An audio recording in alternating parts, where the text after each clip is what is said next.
The leadership of the chiropractic profession globally doesn't seem to be wanting to make some really tough decisions. As evidence changes, we also as practitioners need to change. Chiropractic education should be in state-funded universities. What do you consider makes a good chiropractor? Well, I would believe an evidence-based practitioner that is safe and effective and has a special interest in musculoskeletal disorders, especially the spine, and importantly puts the patient's welfare first. That's probably a general definition. Well, it is, but a fairly good one from the point of view of what we're trying to do. I mean, if you think that the majority of, or not the majority, but the biggest single factor that takes people to a GP's office is back pain, and therefore it's something which is clearly a major issue in the modern world, and where you need to do something about it. So what do you think the future holds for chiropractic education? Well, I guess it depends on a number of variables, and probably I'll just go through a couple of those variables that I can think of. The first one is accreditation. As you know, we have accreditation.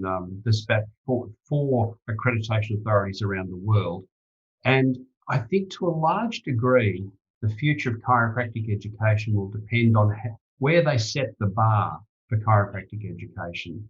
If they set it at a high level, then I think that's a higher level, that's going to be very good.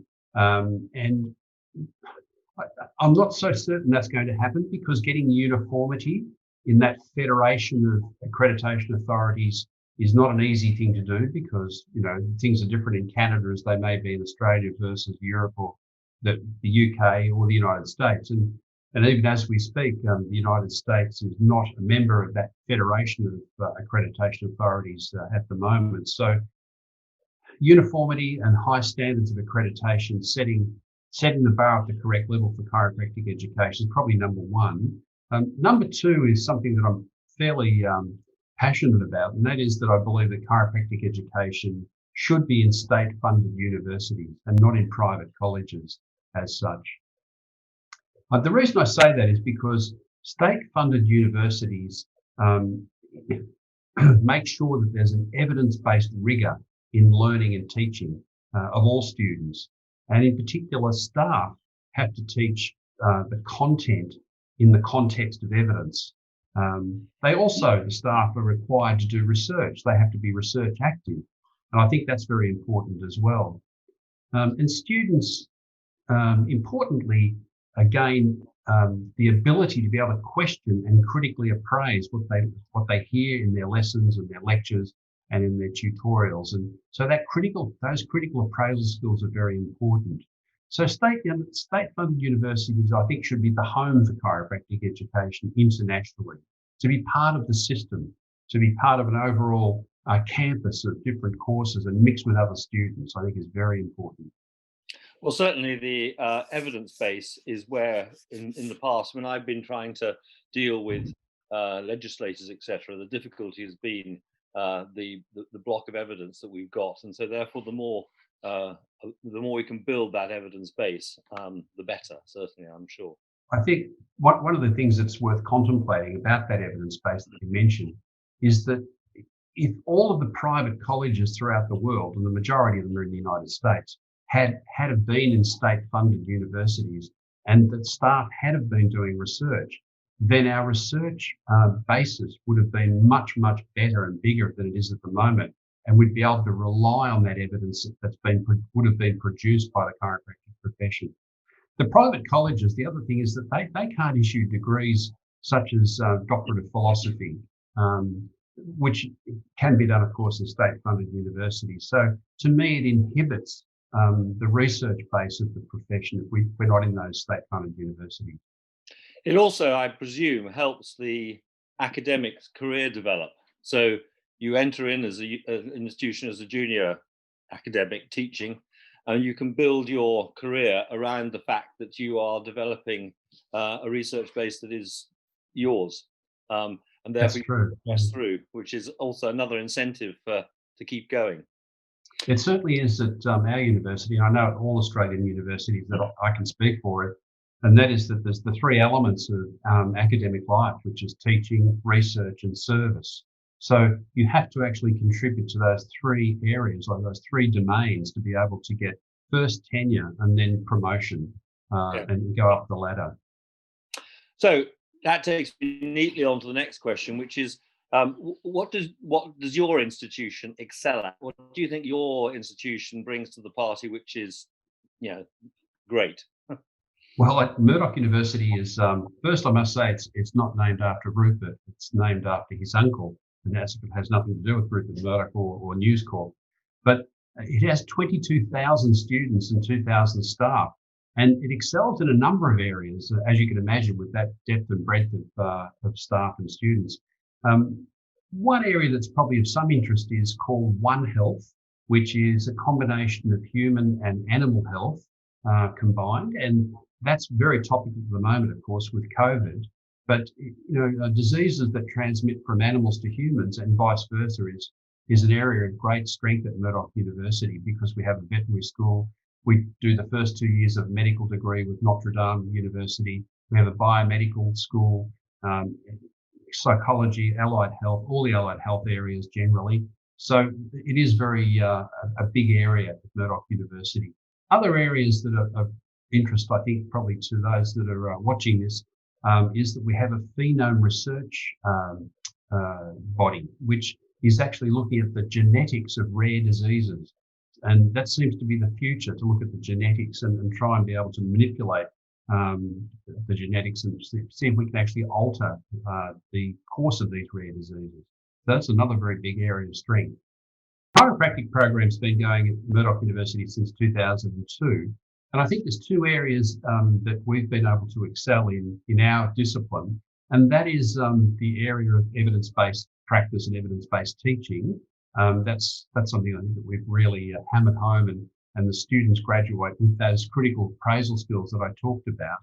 All of the staff are involved in research, and we have been lucky enough to actually produce more research than I think most other chiropractic institutions, except for Southern Denmark University, which is very luckily funded by the tax that's applied to chiropractic consultations. So we're very proud of that.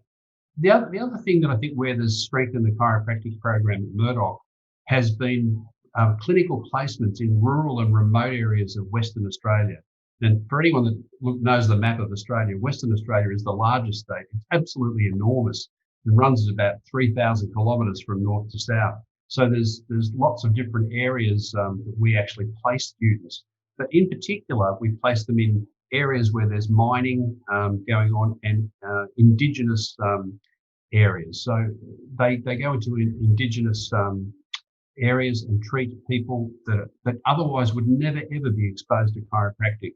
And that's really good for them. It's actually really good for our students too, because they get to see conditions that they would not otherwise see at the university campus clinic, which generally speaking, like most university campus clinics, we get to see the people that want chiropractic treatment, the walking wounded, rather than those that have got some sort of exotic problem. So that's another strength of the program, that the rural and remote placements, clinical placements, I think, make for a better graduate from Murdoch University. Well, certainly the two elements of that which excite me, the placement thing I think is fantastic. We don't have the same sort of rural spaces in the UK, but we are looking at trying to get the new university courses to look at placing students out in the field, so they get a bit more of a feel for what it's really like, as opposed to the slightly rarefied atmosphere of the university campus. But also, I like the idea of integration. I like the idea of people training within their within their university, but with students from other disciplines, so they get to understand each other. So not only do the chiropractic students understand the others, but the others understand the chiropractic students. And I think that's very the process of being just isolated in one college, doing that one thing. It may be you may get very passionate about that one thing, but you become rather siloed, I think, if you're not careful. That's very true, and we're lucky to have, especially ours is a double degree, a Bachelor of Science and then Bachelor of Clinical Chiropractic. And in that Bachelor of Science degree, the first 3 years, the students get to sit in classes predominantly with other other students from other walks of life, as I've mentioned before, biomedical, vet students, psych students, all sorts of exercise physiology. So yes, they're mixing and talking and integrating with those other students. Yeah, which means that when they get into the world of work, they understand what those other students are doing. Hopefully, yes. Yeah. Well, I suppose that takes me on to the next question, which is, where do you think the profession will be globally in the next 10 years? Which of those two elements do you think is going to be in the ascendance? I am a bit pessimistic about this. Like 10 years' time, I've been in practice now 45 years, and today is actually my last day as a registered chiropractor because I've retired. And I don't really see there's going to be much change or even appetite for change in the next 10 years. The leadership of the chiropractic profession globally doesn't seem to be wanting to make some really tough decisions and move us forward. So if you said, where are we going to be in 50 years? I'd be much more optimistic because I think there's going to be quite a lot of change in 50 years' time. But in 10 years, I think what I do predict is that there'll be more courses in state-funded universities and hopefully some higher standards set in certain areas where the profession's let down, and maybe using areas where it does very well as an example to be able to aspire to. But in 10 years' time, Peter, hopefully I'll be around to see that. I'm not predicting much change. In 50 years, I don't think I'll be here to see it. Sadly, I don't think I'll be here to see it, but I think there'll be a much better chiropractic profession. Not that we're that bad at the moment. I still think I'm very optimistic about it. I think in 50 years' time, it'll be a wonderful profession. So what we've got to do is make sure that we maintain the momentum for this change over the next 10 years, even if it doesn't reflect through in the profession, is what you're saying. Keep the state-funded universities building. I like that. So what do you consider the best tools for recruitment for chiropractic students? And I'm here interested both with respect to increasing numbers, but also the diversity. So I think the tried and true method of actually recruiting students is word of mouth. And also in particular, having field practitioners act as exemplars of really top-class health professionals that are recognised by the broader medical community and have integrated into that community. And if prospective students, whether they're mature age or younger, can actually see those people at work, I think that's what really attracts students to chiropractic, and they can then come along and talk to people at the different programs and gain some understanding and insight into that. With respect to diversity, it's interesting to know when I first graduated, over 90% of chiropractors were males. Now at our university, it's 50-50. So there's been quite a big change in diversity and gender. And we also have international students. We attract international students predominantly from Asia. So we get quite a few people from Malaysia, Singapore, Indonesia, and so on. So we've got quite a bit of diversity in the course in that respect as well. I think that really the state-funded university concept attracts students as well, because then I think they believe that they're actually part of a broader community of students within their setting. What about the entry requirements, the standard required for entry? Do you think that, because medicine's had a bit of an issue with that, because of the demand, the entry requirements have gone on going up, and it becomes increasingly the preserve of the academic elite, at least? Well, once upon a time, you get into medical school, it was just based simply on your scores at your final year of high school, and then you would enter into medicine if you got a high enough score, which was usually like 99.5 out of 100 on average. These days, things have changed a lot just with respect to medicine, if I can dwell on that for a minute, in the sense that there's now a lot of postgraduate courses, and there's a recognition that if people have got some life experience and a previous degree in another area, that holds them in good stead to become an all-round medical practitioner. I think the same thing holds true for chiropractic. The scores are important to a point because we don't want to set students up for failure in a course. So it's important that they can actually undertake the basic sciences and pass those basic sciences. But I don't think we should necessarily aspire to have students at 99.5 on average. I'd rather see students, like medicine, have some previous degree or some previous training or life experience, in fact, before they come into chiropractic. And then I think they'd be a better all-round graduate, having had that life experience, as well as the 2 double degrees that they would attain. Yes, I mean, you need good academics for the research side of things, but a good clinician is not necessarily a good academic, and the two aren't mutually exclusive. I don't think you've got to be good enough to No. get the clinical experience, but I think we've got to. That's true. There's generally a trend for academics to actually practice as well. And certainly at our university, most of the nearly all of the chiropractic staff also supervise and practice within the clinical setting, or practice on the outside in a part-time role. In my own case, I didn't enter academia until later in life. I practiced for 30 years full-time before I went into academia, and then spent 15 years at university. So actually, one of my students asked me once, how many patients do you think you saw? And I actually kept records, and I estimated that I'd seen 35,000 people and delivered 100,000 consultations before I actually entered academia. And I think that's a good thing, because it gives the academic a really good insight into what they're teaching and why they're teaching it, and what things to highlight in the course. That's a very, very good point. So, coming towards the end now, but is there anything specific that you would like to talk about at this stage?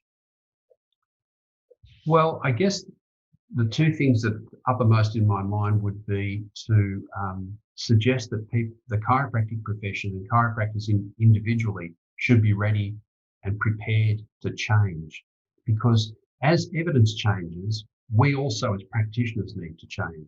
We can't practice the way we practiced when we graduated, because as time goes on, diagnostic tests are refined, and we may have to discard some of those diagnostic tests and employ new ones.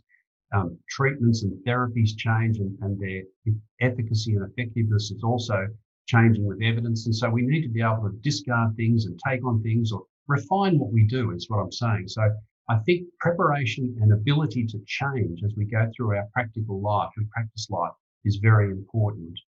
And I think part of that is actually the production and publication of sound research by the profession. I think that's really important. So encouraging research is very important for the profession.